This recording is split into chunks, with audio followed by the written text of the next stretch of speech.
Welcome everybody. Just getting my YouTube thing set up. Matt McKinney. Oh, it's like a reunion. It's fun. All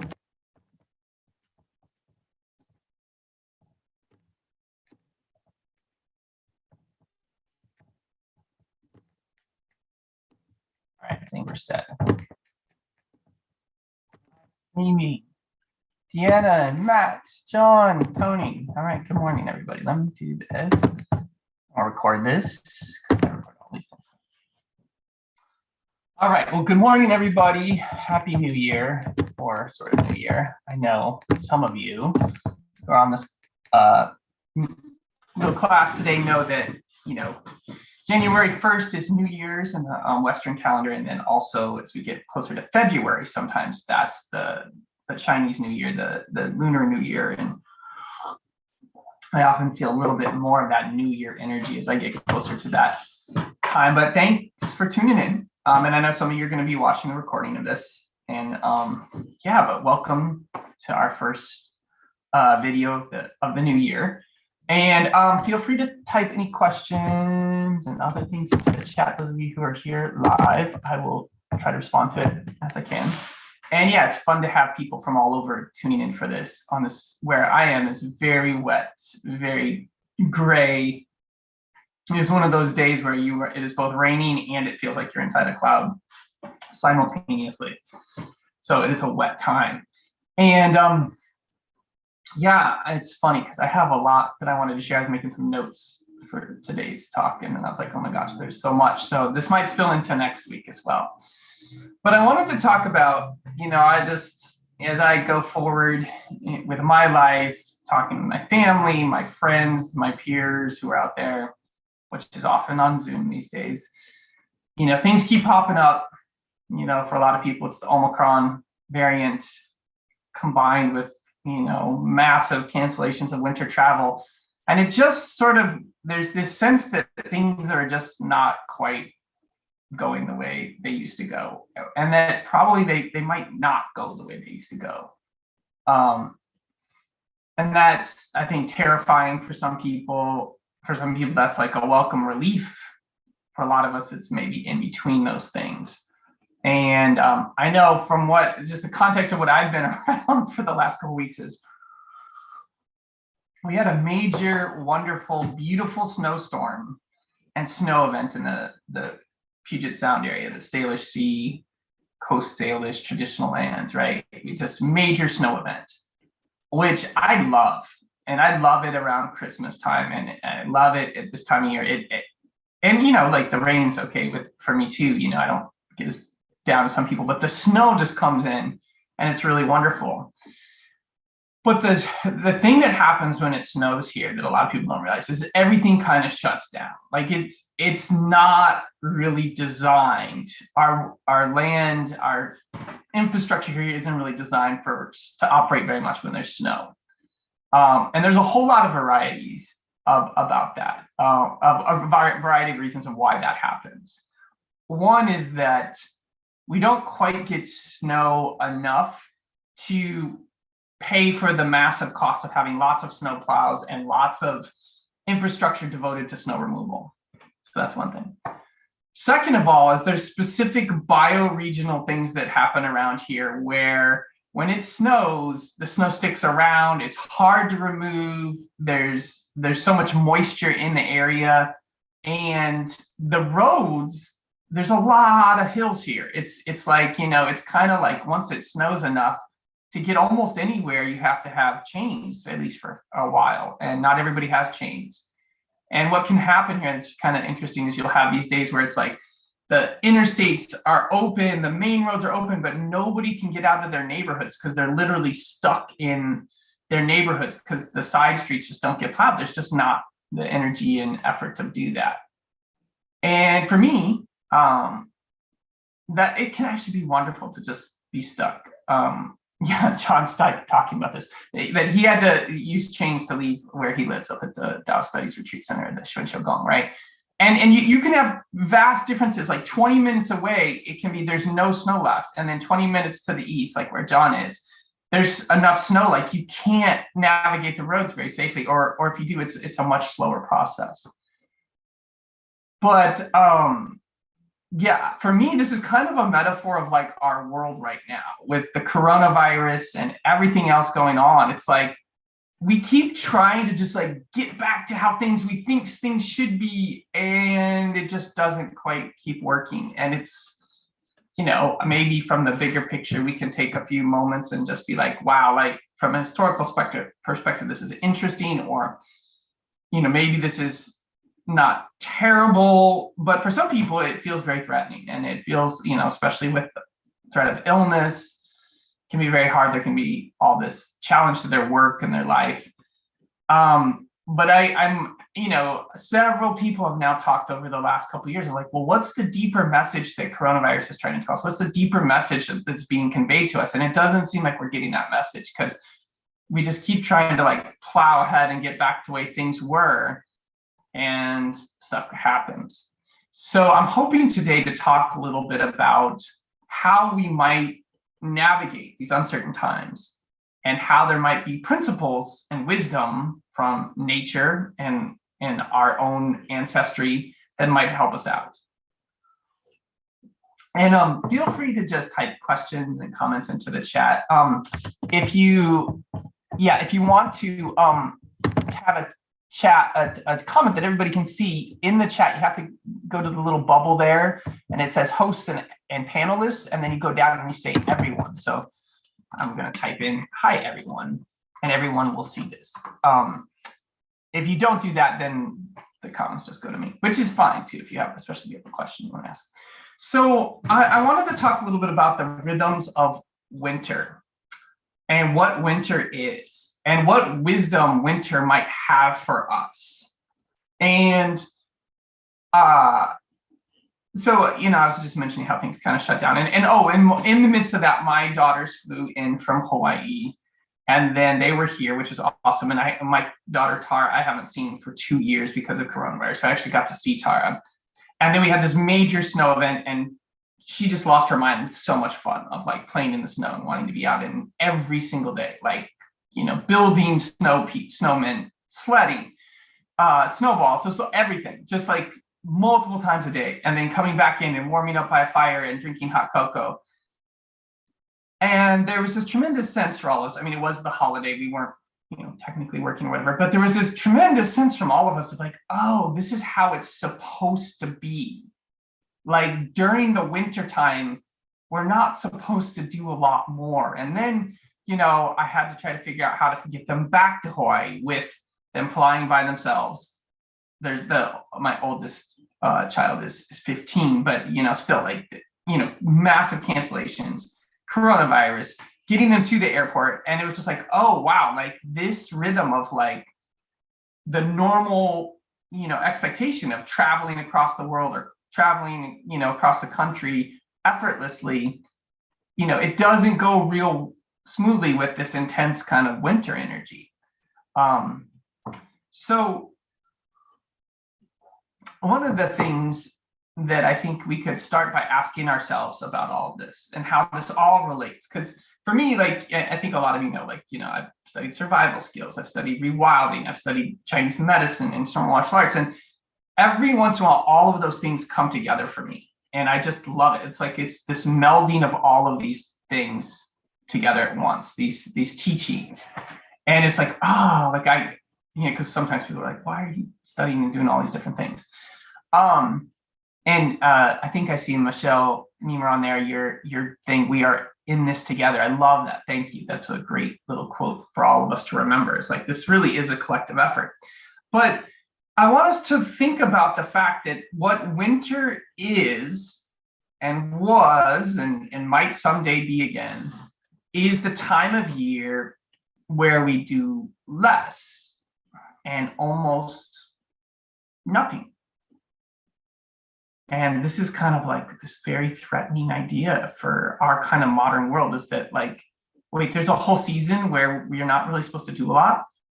And my friends who have farms or live in like a really like to the earth rhythm talk about this, is that like in the wintertime, yeah, sure, like you repair your tools and you work on some projects and stuff, but literally there's not a much to do. It's a resting time, it's a dormancy time. And it's and it can be very healing, very nourishing. It doesn't mean you can't work on crafts and things, but like the actual tending of the land, you can't really grow food at this time of year.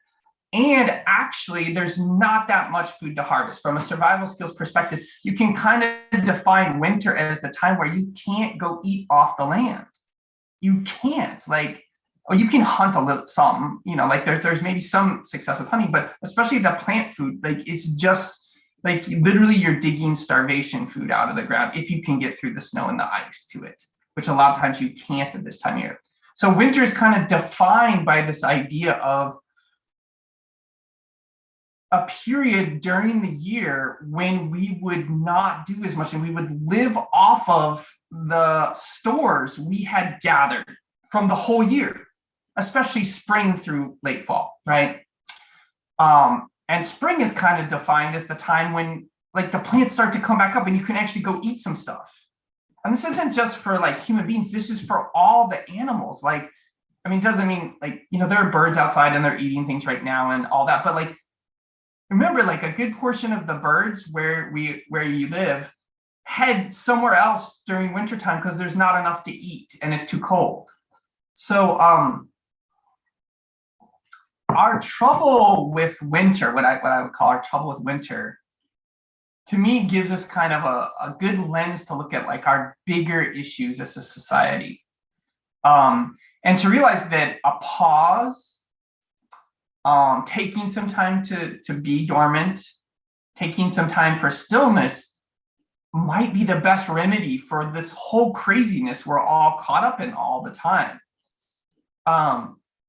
So, in my lifetime, I'm in my starting my later 40s, right? In my lifetime, there's been two major events of like epic changing, life-changing events on a national scale. And they're really clear. It was 9/11 and it's coronavirus.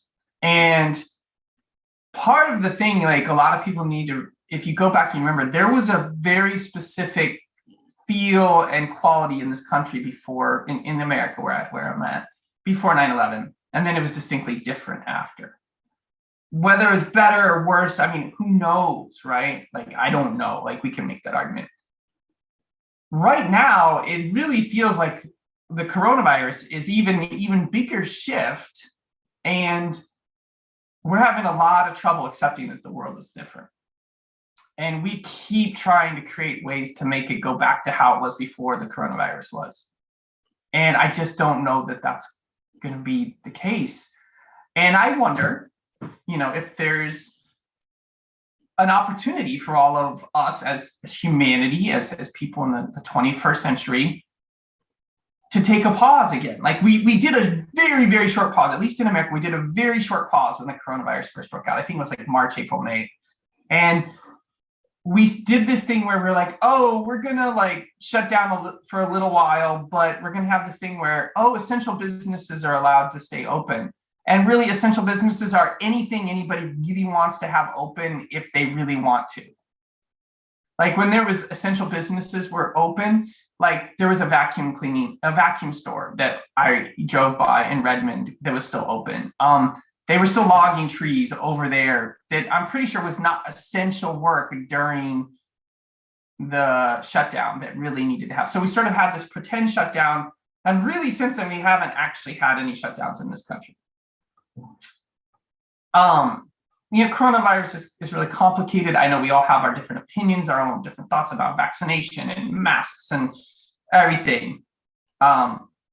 But I can tell you, I think pretty honestly, that nothing's really working as well as everybody wants it to work, And in the countries where they have actually done full shutdowns and lockdowns for extended periods of time, New Zealand, Australia, China, they have a much better success rate. I'm not advocating for that, but what I'm interested in is why are we so afraid of stopping things for a little while?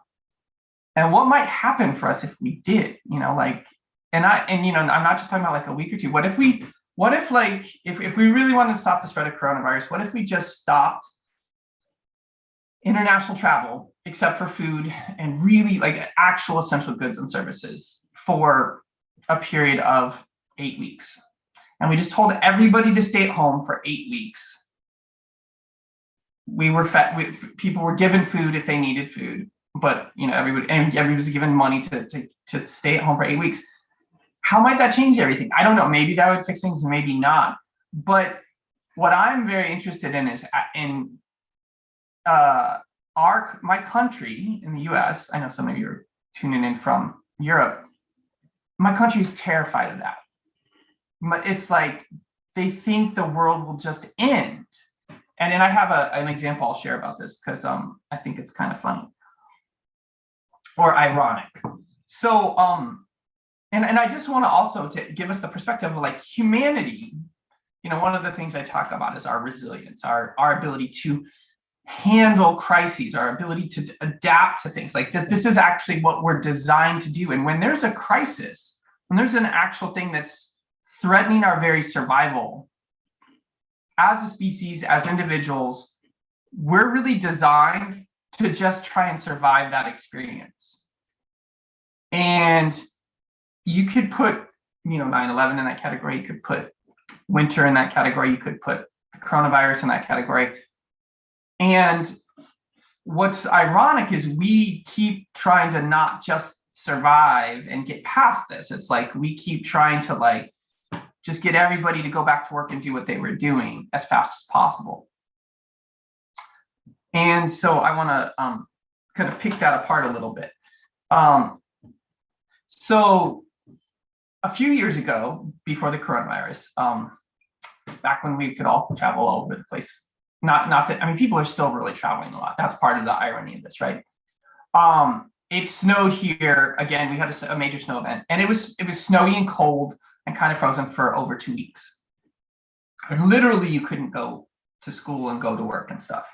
My friends, I have two friends, a couple of friends who they couldn't go and do their jobs. One was a teacher, one did construction, general contracting.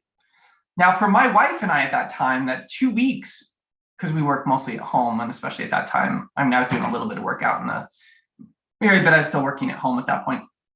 Those 2 weeks were amazing. We stayed at home, we skied, and like, before everybody gets the impression that somehow we're like really rich or we have just like tons of money and we could live this life of luxury. That's not the case. Like we had to work. We just had the option of working at home. And but our friends, their life was such that there was no way they could go to work during those winter conditions.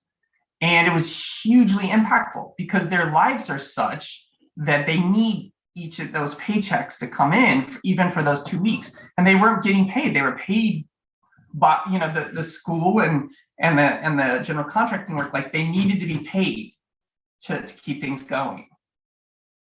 So, and that was really eye-opening for, I think, especially for my wife, Karen, because it was like, oh my gosh, like people are living, the world is living, some of our friends are living in such a way that like, it's literally like if there's even just a pause for 2 weeks, it's like very threatening to their existence, right? So when coronavirus happened and we did a little shutdown, when there was a shutdown here in the US, my half sister posted something pretty funny to Facebook. And this was when they were going to shut things down. I think in Washington State, it was like really shut down for 2 weeks. And as soon as that happened, one of the things you probably noticed was there was this huge clamoring from all of the businesses across the country in the United States for money. They're like, give us money, give us money, give us money. And the government, during the partial shutdown here, gave a lot of money to businesses. Now, the government also gave some money to people. Like, I got those stimulus checks. I'm sure a lot of people here got stimulus checks. But my half sister posted this very funny meme on Facebook, which was, how come as individuals we're expected to have 6 months of savings, emergency savings set aside in case there's something that happens, and as soon as there's a halt for 2 weeks, all of the businesses in the world start to almost go bankrupt. And okay, I thought that was kind of funny, and it was ironic, but it also is very telling that we're really living in a system that has to go at full speed all the time, or its very existence is threatened.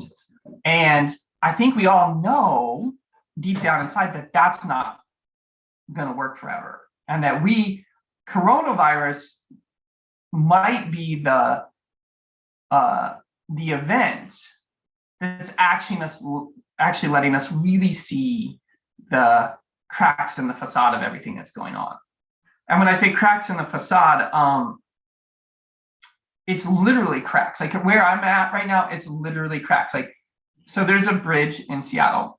It's called the West Seattle Bridge. It is a major road. So it connects this whole area of the city, West Seattle, with the rest of this Seattle. West Seattle's kind of like a peninsula. And there's one major road in. There's some small side roads that go in. The West Seattle Bridge has been shut down for over 2 years now. Like, you cannot drive on the West Seattle Bridge. And the amount of money and time and energy to replace the West Seattle Bridge is massive. And the West Seattle Bridge was built at a time when there was a lot of money and cheap energy, and you could do things like that. And now we're kind of reaching the place where it's like, how are we going to replace the West Seattle Bridge? Like it's a really big project.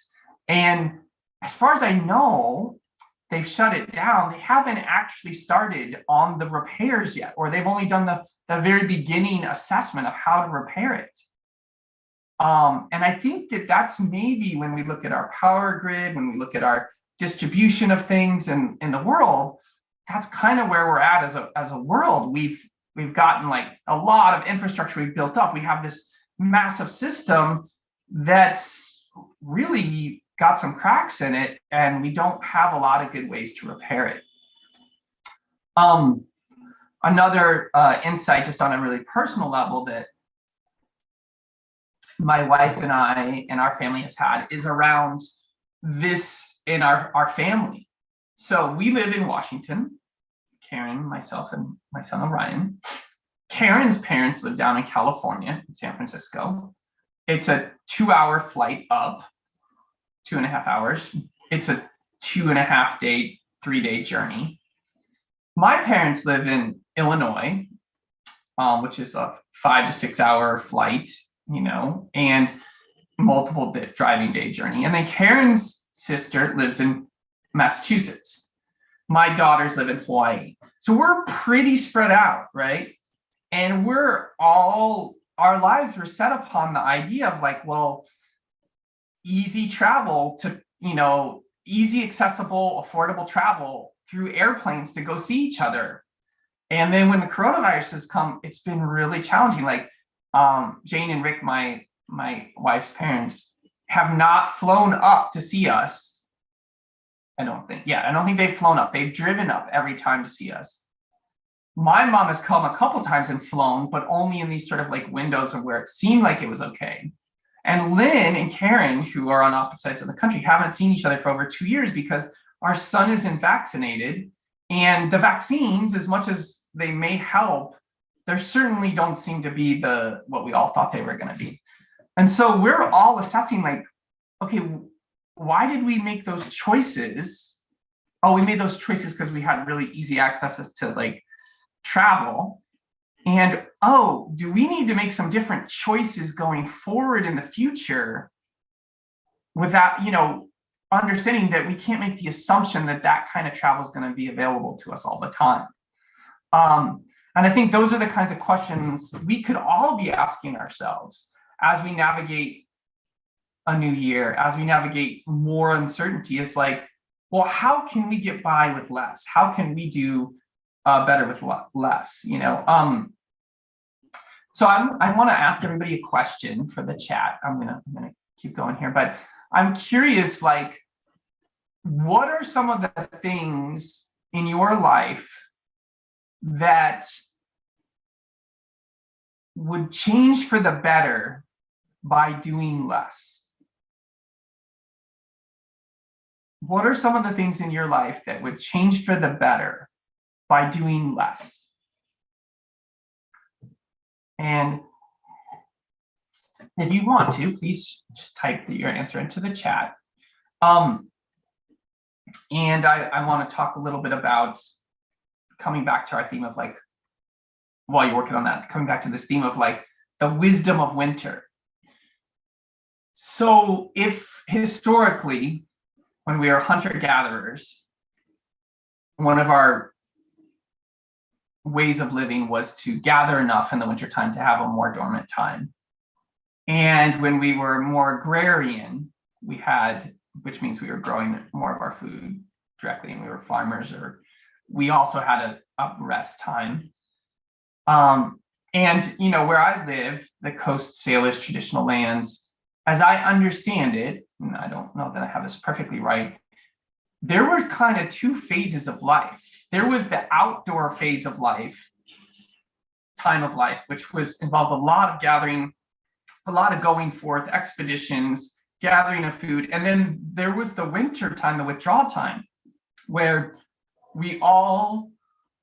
people all gathered inside, ate a lot of the food they had gathered, and they did song, ceremony, storytelling, and dancing.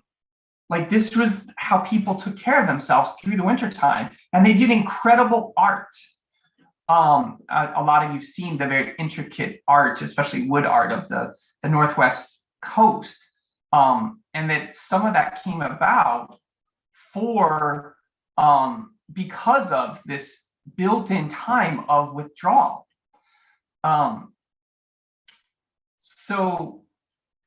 And this is not unique to the land I'm living in. In Northern Europe, the stories of the Vikings is like they spent half the year out traveling, and maybe they were plundering and raiding, who knows what it was. That other half of the year, they were living in longhouses together, right? Even in Hawaii, my friends who've lived in Hawaii, some of them have been very closely connected to indigenous people there, or some of the indigenous people there that I've talked to. Even in Hawaii, this tropical, warm, like close to the equator culture, this time period, they had a period called Makahiki. I think I've got that right.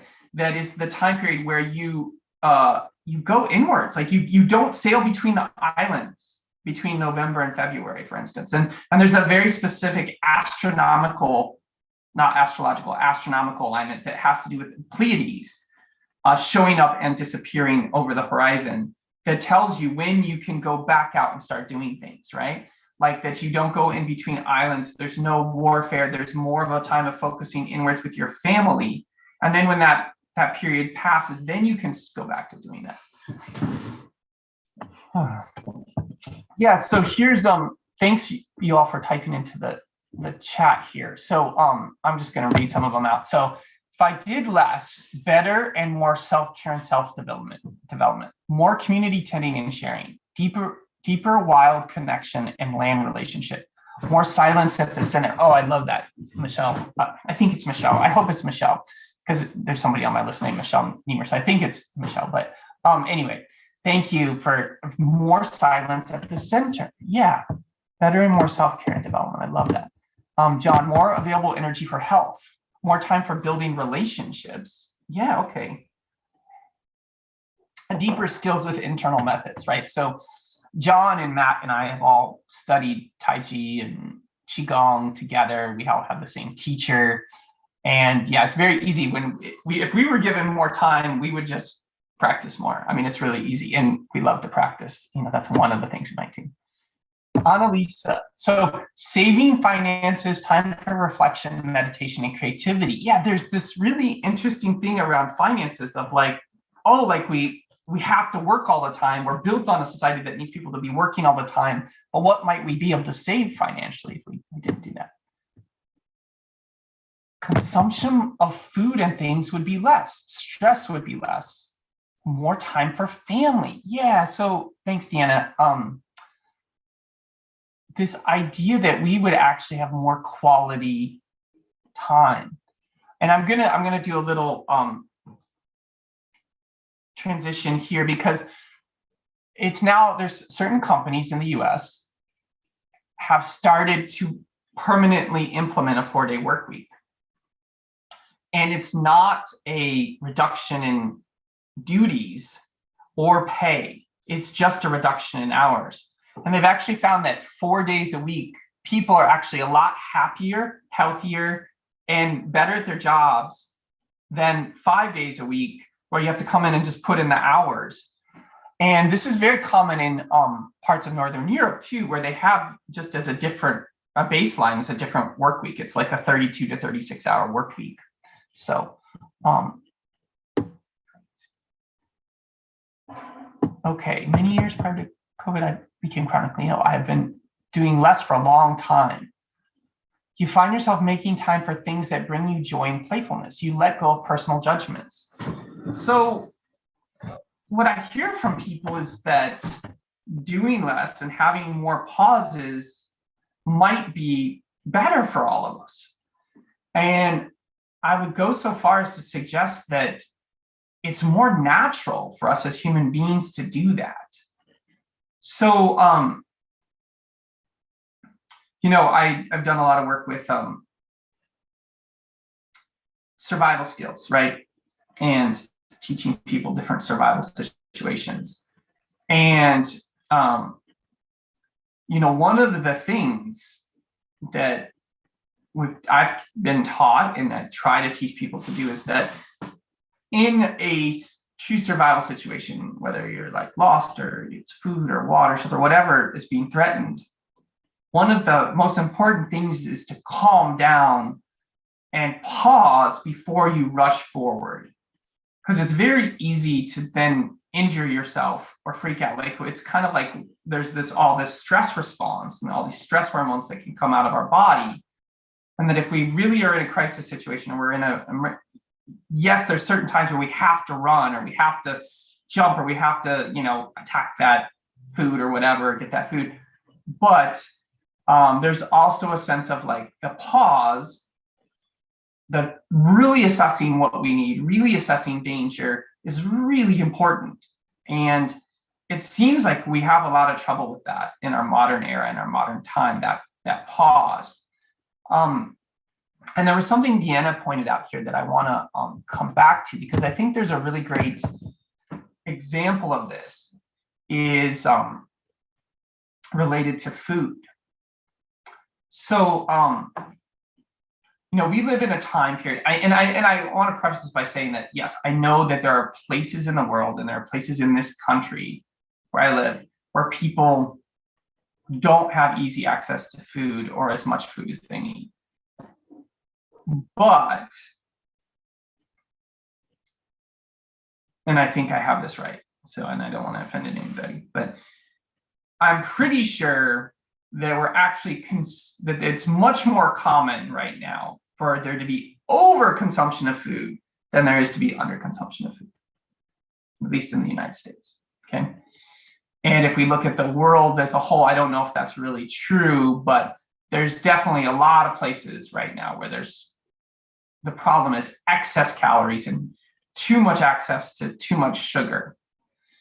So it's become really clear in the last, say, 5 years, maybe even the last 10 years, but especially the last 5 years, that one of the healthiest things we can do for our bodies in relationship to food is to periodically not eat. And I find that kind of interesting. So, and especially because I've been on survival trips where you really don't have enough calories. You're losing weight and you're kind of like, it's hard to find enough calories in your environment, right? And then you come out of that environment, you walk into a grocery store and you kind of lose your mind because you're just like, oh my God, there's so much food here. It's insane. And then, you know, a lot of that food's even just being thrown away. But there's this realization that our bodies, we just did not always have tons to eat as human beings, as upright, walking, bipedal hunter-gatherers, right? And we sometimes didn't eat because there wasn't food we got, right? Or that's what the idea is behind intermittent fasting, is that our bodies are designed for that. In fact, we might be entering the time of year, January or February, where it's actually, especially February, maybe even early March, where you probably would be running out of those stores of food, and especially running out of like access to certain vitamins and minerals. And so like when those first greens come out, the nettle pops up, this chickweed pops up, like that fresh green is so delightful because it's something we haven't had in our diet for a while. But it's really interesting how so many religious traditions have a fast built into them. Even the tradition of Lent, where you give up something, it's usually something fatty and rich, right? You give up dairy, or you give up chocolate, or you give up sugar. Like these traditions of like letting go of something are because our bodies are designed to not eat all the time and not have tons of calories all the time, not have easy calories all the time. And if we have easy calories all the time, we actually get sick. It's a very slow, gradual sickness, but it basically often turns into diabetes or a pre-diabetes condition, right? Well, it seems like that's a good metaphor as well for us, as like, we're actually human beings, the world, society isn't designed to operate at full blast all the time and be constantly consuming. And if we do so, it's not good for our bodies. It's not good for our culture, our connections to other people. And it's also not good for the planet. And so my hope is, like, as we all go into 2022, that we can embrace the wisdom of that pause, embrace the wisdom of the stillness, of the hesitation, embrace the wisdom of a retreat, embrace the wisdom of non-action before action. It doesn't mean we don't take action, but you know, maybe in the larger picture, the world, the coronavirus, all that stuff keeps pointing us in the direction of an opportunity for an extended pause to really consider what we're doing and where we're going and why we're doing it, right? Yeah, I'm going to read Matt's comments here.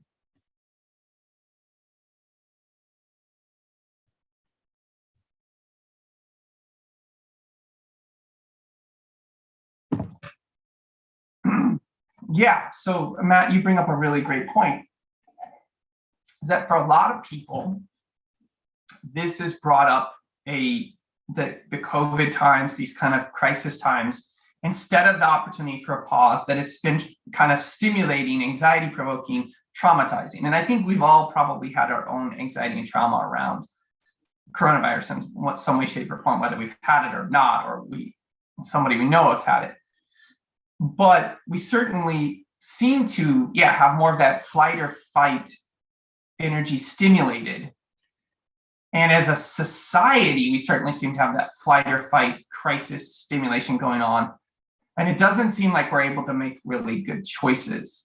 And I'm not pretending to know all of those answers, but I do think that, you're right, that it's kind of like people are like rushing around the forest being like, we're lost. And they're just we're getting more lost. And it's like, well, where are we going with all of this? And I want to leave people with some hope. And if you have questions or comments or reflections, I'd love to hear them in the chat, and we'll wrap up here in a little bit. But where are we heading towards with this? So there's a potential that there's been long-term trajectory our world has been on for probably at least 100 years. And that we're reaching some sort of tipping point. And that the coronavirus is just kind of revealing that tipping point. And I think, in some of these talks I've done around more this end of the world as we know it, things that might be falling apart in our lifetime, talked about how well, that's not just, it's unlikely that that's just going to instantly fall apart and we're going to have a massive collapse, but that it's much more likely we're kind of on the downslope of a trajectory. And it may be that, by the time my grandkids are born, we don't have the resources for everybody to have a screen all the time, that they a portable screen. We literally can't extract those resources anymore. And maybe we've cut back on our energy usage. But I think there's kind of, a few options available for us of what we do. One option to really consider is to look at what's happening in Northern Europe, where there's voluntary societal level changes happening around energy consumption, around how much we work, around the quality of life, and around incorporating really basic things like exercise, time in nature, wild foods, and foraging. It's there's a culture out there they've done it. They're sort of the modern rewilded culture.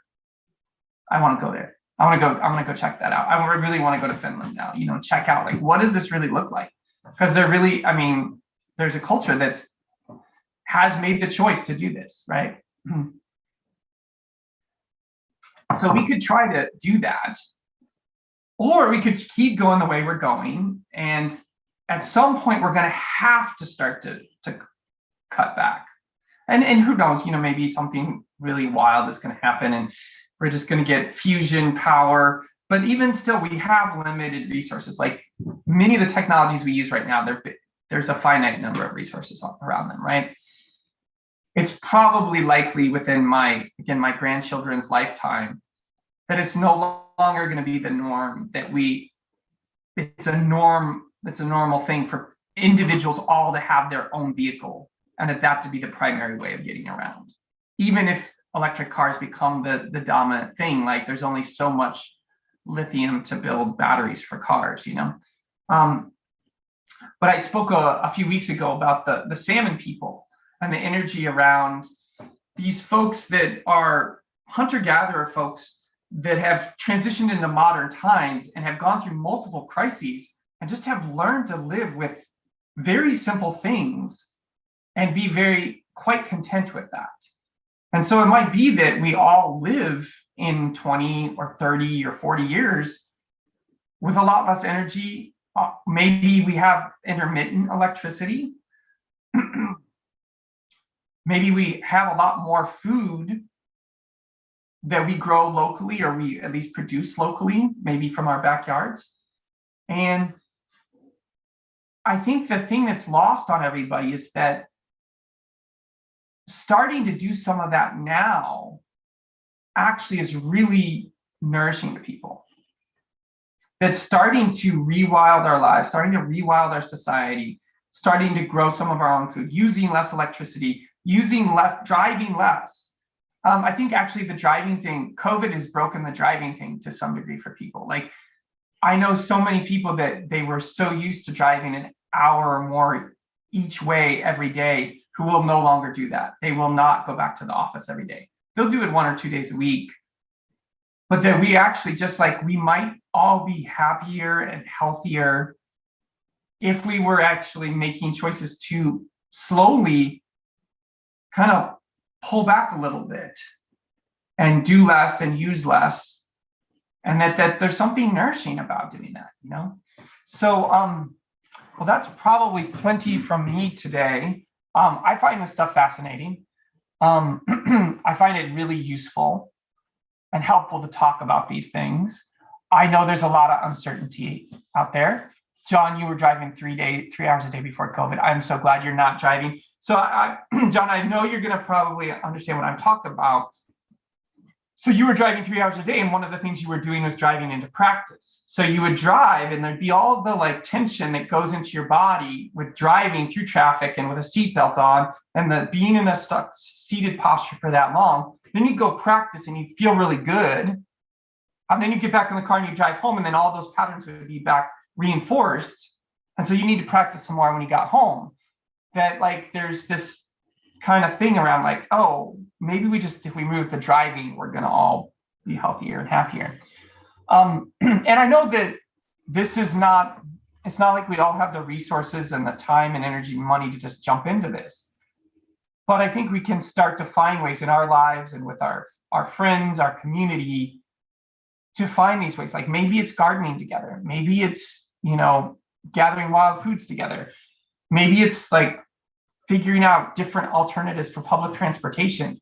In Finland, people bike and walk a lot, and there's really good trains. Like there just isn't the same usage of automobiles as there is in the United States. So, all right, before I go, any last questions or comments before we wrap up for today? And thanks for tuning in, everybody. It's fun to have all these folks here.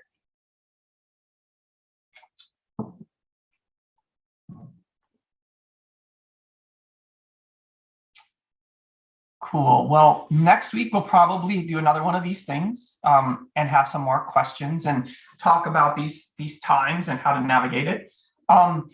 I also, some point in the next couple weeks, I really want to do a discussion, question and answer on ADHD, nature, and the hunter-gatherer brain. That's my hope. And I find that those three things and the interplay there is really interesting, especially being a parent and having kids.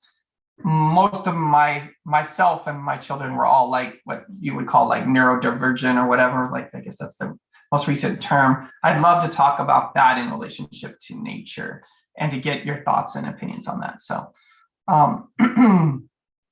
yeah, thanks everybody. And yeah, feel free to email me directly too. I love hearing people's stories of how they're making these things go in their lives, and what's working, what's not, what's the challenges. During these times when we don't get to interact and teach together face to face as much, these stories that come through are really helpful. So, all right, everybody, well, have a great weekend, and yeah, look forward to connecting with you again sometime soon.